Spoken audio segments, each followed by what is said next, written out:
Morning, so I'm down at Kincardine on 4th, the foot of the Kincardine Bridge, swing bridge constructed quite a few years ago now, up to 1988 was actually a swing bridge, allowing ships to cross a bit further up the Forth, but with the construction of the Clonmacnoise Bridge, I think it's pronounced, that stopped. It obviously no longer swings.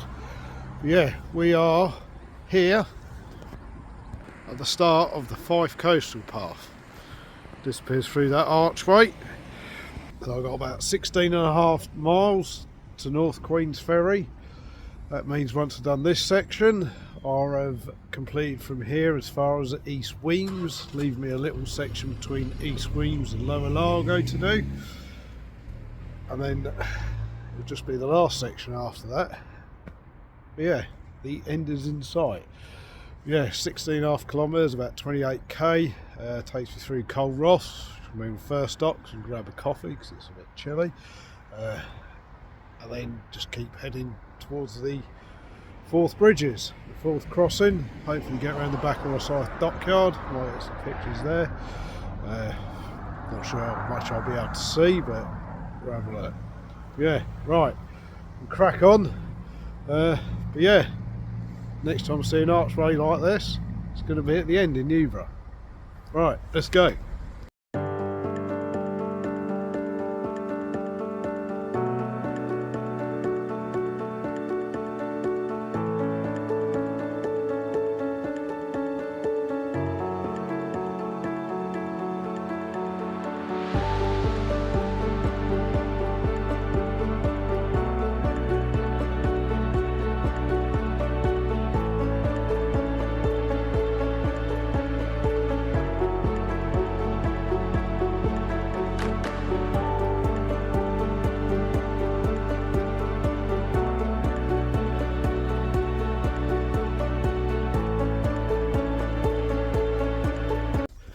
Morning. So we've just literally come onto a slightly more scenic section. I've been following the road for a few kilometres. I'll be honest, there was not much to see. Some trees around the back of an old colliery that's now a power station, and now come out onto the Forth itself. I reckon I'm about 2 kilometres from Couris or Coal Ross. The correct pronunciation apparently is Couris, so we'll go with that. That's looking over the Forth. Kincardine Bridge is that way. Can't see it unfortunately because of the sea mist that's still rolling in. But yeah, absolutely stunning, even with the rail line in it. Sun's just starting to burn off the low level cloud. Couris is this way. So I'm going to head on to Couris. I'm going to get a coffee and a cake there. It's been a little while since I got up for breakfast this morning. But yeah, great day out. This section so far relatively flat. Actually wishing I'd brought my bike in some ways. I reckon if I'd brought my bike I'd probably be nearly at Rosyth by now. Yeah, absolutely stunning. Right, coffee and cake is cooling in Couris. Let's go.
Hello, little update. Back off the coast a bit, back inland slightly, along a farm track. You can see behind me. Currently heading towards Charlestown. I can actually see some cranes just down there through the mist. I believe they're somewhere around about Charlestown. I seem to remember driving over the Forth Bridge a few times and see them in the distance. So I'm not actually that far off. I'm a bit confused by the distances because by my reckoning it's probably only about 10 or between 10 and 12k to the bridges. And yet Walk Highland says it's 27k. We've already done nearly 12k, so there might be a bit of discrepancy, you never know. But yeah, quite nice so far. The sea mist is still hanging around, the sun keeps trying to burn through. Yeah, nice day out. I've come from obviously that way. I'm now heading that way. Right, let's crack on. Hello. So while I'm up here, a bit away from the coast, I thought some of you might be asking, what is the Fife Coastal Path? Fife Coastal Path is 183 kilometre, so that's about 116 miles coastal path around the coast of Fife in Scotland. It runs from Kincardine in the south, goes out through Cooress, heads over towards Charlestown and Rosyth. That's where the great naval base is. Underneath the Forth Bridges, around the old shipbreaking facility in Inverkeithing. Many famous ships broken up there. HMS Rodney, HMS Nelson, they were battleships, World War II. Go back a little bit further, RMS Olympic, sister ship to the Titanic. She underwent final scrapping there in around about 1937. Some of the German High Seas fleet was also broken up there and at Rosyth when it was raised from Scapa Flow after World War One. It then carries on through Burnt Island up towards Kirkcaldy.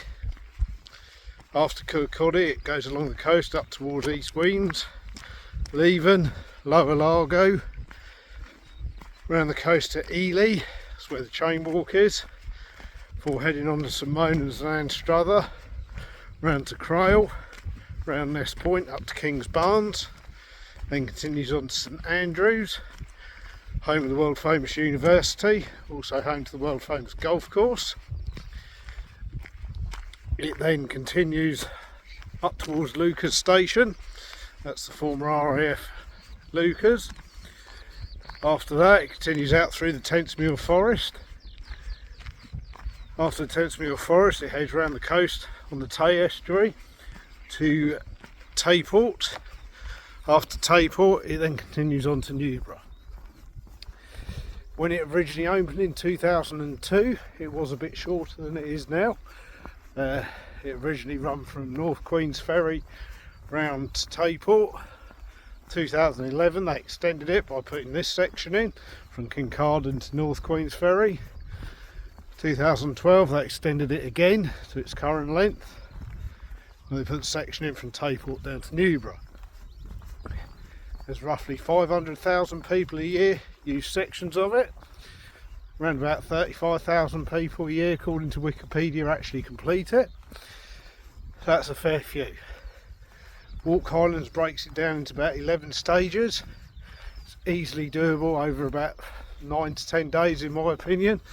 There's some sections you could certainly make a bit longer, up towards Anstruther if you get the tides right. Wildlife, it's abundant with wildlife, I'll be honest. I've seen everything from squirrels, deer, they were around the back of the scrapyard in Inverkeithing, badgers, foxes, and then out in the Forth itself I've seen so many birds I can't actually remember all of them. I've seen some puffins, seals, a couple of dolphins out there at one point, one was a bit further up. So it is something that could be considered to have something for everyone. It's abundant with history, right through from the prehistoric times right up to the modern day. Just past the 13th century ruined church, already passed about 3 castles. There's even more further up, you get past past Inverkeithing. You've got World War II defences and everything. It is without a doubt stunning. It is one of Scotland's long distance trails. It's also one of Scotland's national trails on Nature Scotland. In my opinion, it's well worth doing. The industrialised sections around the back of Inverkeithing and that are kind of overshadowed by the spectacular scenery you get elsewhere. You've got caves you can visit. Part of it runs along the Fife Pilgrim Way. My opinion would be get out there and do it. Even if you're doing small sections, it's readily accessible by public transport. I've done the entire lot so far by public transport and I've only got 2 stages left. So yeah, get out there and walk the Fife Coastal Path in Scotland.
Hello, so a little update, just leaving Line Kilns, just had some lunch. Should probably take a packed lunch with me, but anyway, you only live once. So yeah, used a place called the Sundial Cafe, it's pretty good. Heading off towards Rosyth now. That's probably the next big thing. Did sort of get a glimpse of it through the sea mist, but it is pretty thick. I should be able to see the bridges, and as far as I can see, there are no bridges. They're not exactly hard to miss. It gives you some idea how thick the sea mist is. Yeah, next big stop is Rosyth Dockyard. Hopefully I'll be able to point out some highlights of that when I get there.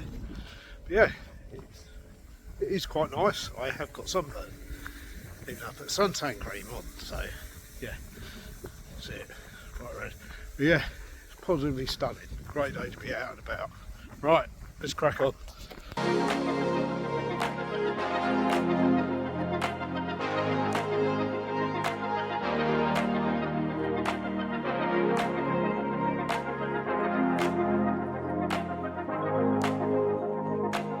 Hello, so I'm literally just down the coast from Rosyth Dockyard. That's where they build ships for the Royal Navy.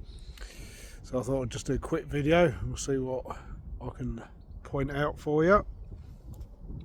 So there we go, Rosyth Dockyard. So zoom in a bit closer. The big blue crane at the back. There, that's called Goliath. That was used in the construction of the new Queen Elizabeth class aircraft carriers. It sits over the dry dock where they come in for refit. I believe the Queen Elizabeth, the lead ship, she's due up here for a 10-year refit shortly. The big blue building just behind it there, that's the ship hall. It's operated by Babcock. That's where they're building the new Type 31 frigates for the Royal Navy. There's currently 3 in there. You've got HMS Venturer. She's the lead ship of the class. She's due for float out shortly. HMS Active is undergoing primary block construction, I believe. And HMS Formidable, which is the 3rd one, she's had the steel cut and she's undergoing initial assembly in that building in the front. And then as soon as the ship hall's free, she'll be transferred in there. You can actually see what look like some support structures for the sections of hull at the back. I'm not entirely sure what those cream and black things are. They look suspiciously like smokestacks for something. The dry docks are actually over the back of this building. I'm hoping to get a view of them a little bit further down the path. Pan around, you can just see the superstructure of a ship there. believe that's an ex-Royal Navy minesweeper and sold to Ukraine, but Turkey won't let it transit through the Bosphorus, so it's kind of sitting there. Pan a little bit further round, we've got the Malin Augusta barge. That is the heavy lift barge that will take HMS Venture out the ship hull. Last time I saw that was on the Clyde when it was used to float out HMS Glasgow. It was most recently used to float out HMS Cardiff. So definitely won't be long if that's in there. Over the back of that, kind of over, where would it be? Over to the left of it, somewhere over here, behind it, there's some decommissioned nuclear submarines. There is a decommissioned nuclear submarine currently in one of the dry docks. That's HMS Swiftsure. That'll be the first nuclear submarine wholly dismantled on British soil. So yeah, I'm going to wander a bit further up the path, up that way, see if I can get a better view. Yeah, just thought I'd point that out to you. The bridges are behind the dockyard. I still can't see them. It's ridiculous. But stunning view though. Right, let's crack on. Alright, so moved a little bit further up the coast now. Still looking Rosyth dockyard. There's a ship hull and Goliath. Dry docks underneath Goliath. Pan round, looking across the basin. See the Malin Augusta barge.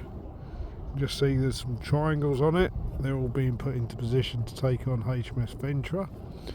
We look just to the left of it, those black lumps there, just below where I put my finger, that is 3 nuclear submarines. They're all decommissioned, they're all waiting scrapping. There's been a bit of bone of contention because they've been sitting there for so many years. I can't remember which ones they are off the top of my head. I will have to do some research. But yeah, there's 6 over there, and there's 1 in the dry dock somewhere over there. So yeah, nuclear submarines. Right, let's crack on. Right, so yeah, a little bit further up the hill, you see the ship hull again. Look down there, some white tenting in dry dock. I suspect HMS Swiftsure is under there. That certainly looks like the nuclear decommissioning I've seen on TV. So yeah, it's basically in case anything comes out, although she is supposed to be cold in radioactive terms. That's obviously there to protect the environment. You can definitely see it's in one of the dry docks. Can't quite see the dry dock where the Queen Elizabeth and the Prince of Wales were built, but it is literally under the crane. Ship hulls, pan round. You can see the nuclear submarines. You might just be able to make out a gangway. I had a quick look through binoculars. There are actually 4 down there. I think there's another one there. We should put the other one just behind it, just in between the 2 middle pillars of the Malin Augusta barge. Yeah, pretty cool. Freely admit, I've got a totally unhealthy obsession with Navy ships, to be honest, but hey ho. Yeah, it's pretty impressive whichever way you look at it. Right, let's crack on. Bridges are over there. I think I can just see the end of the Queen's Ferry crossing. I'm not entirely sure, but yeah. Right, let's crack on.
Hello, it's a little update, still on the road. This is not a glamorous section of the Fife coastal path. It is fairly busy. On the plus side, I can now see 2 of the 3 bridges. There we go, see the Queen's Ferry crossing. That's this one, that's the newest one.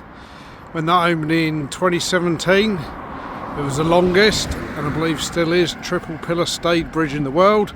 It's not a suspension bridge because the cables don't attach to the shore. It's a pillar stayed bridge because they just attach to the pillars in the road surface. It's about 2.7 kilometres long. It's got a little monorail inside it. It is quite iconic. I regularly drive over it, and every time I drive over it I think how amazing an achievement it is. Just behind it, the grey one, right at the back, that's the Forth Road Bridge. When that opened in 1964, that was the longest suspension bridge outside the USA. It's about 2.5 kilometres long. You can walk over that one or cycle it. I've run over it myself on the Forth Road Bridge 10k, not last year, the year before I think. But yeah, absolutely stunning. The end is in sight. Just behind it we have the Forth Bridge. Can't quite see that at the moment still because of the sea mist. Right, I'm going to crack on, head for North Queen's Ferry.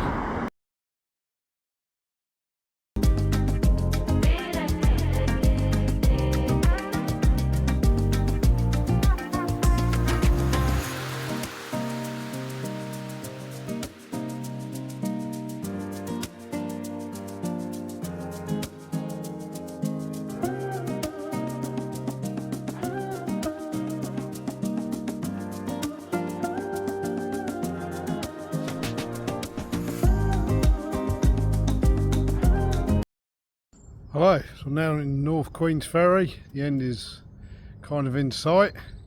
Passed under the Queen's Ferry crossing and the Forth Road Bridge. They're just over there through the trees. That's Forth Road Bridge, Queen's Ferry crossing just behind it. Pan round. There's the Forth Bridge. It is world famous. It's a UNESCO World Heritage Site. It was constructed in the 1890s. Triple cantilever design. It is without a doubt iconic. I mean, it was voted one of Scotland's most iconic landmarks in around about 2016. I've travelled over it a couple of times myself on the train. If you look out on the centre span, see a worker's hut there. That's where they used to rest when they painted it. It's also a location of Scotland's most scenic toilets, or the toilets for the local Wetherspoons. I'll leave that one up to you. The finish point is just behind them houses there, and that'll be stage 1 of the Fife coastal path. Right, let's crack on, and then we've probably got to walk back to Inverkey then. Right, let's go.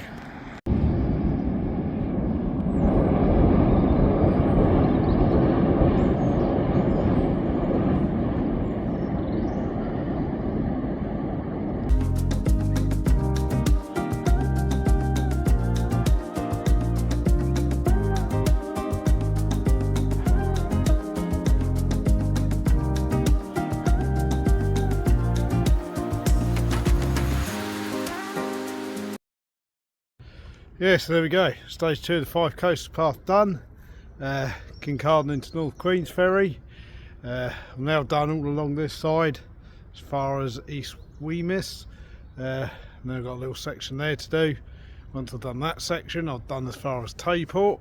I think it's quite apt that I finished my walk under this beautiful structure.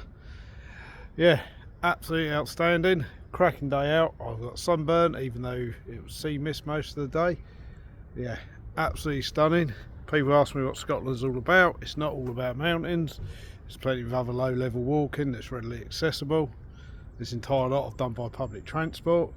So yeah, my advice is get out there, see the Fife coastal path, countryside, and you get views like this right at the beginning of March as well. Absolutely stunning. There we go, Forth Road Bridge, Forth Road Bridge, and the Queen's Ferry crossing. 3 iconic bridges in Scotland. Right, Till next time.